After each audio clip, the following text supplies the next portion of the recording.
মহা তপস্বিনী সুবল কন্যা, আমি মহা হতভাগিনী দুঃখী মাতা আজ তোমাকে অভিশাপ দিচ্ছি। যে প্রকারে আমার বংশের বিনাশ হয়েছে, সেই প্রকারে তোমার চোখের সামনে তোমার যাদব বংশের বিনাশ হবে।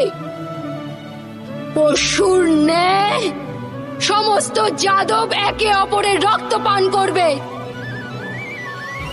আর বাছুরের ন্যায় সমস্ত যাদব বালক ক্রন্দন করবে।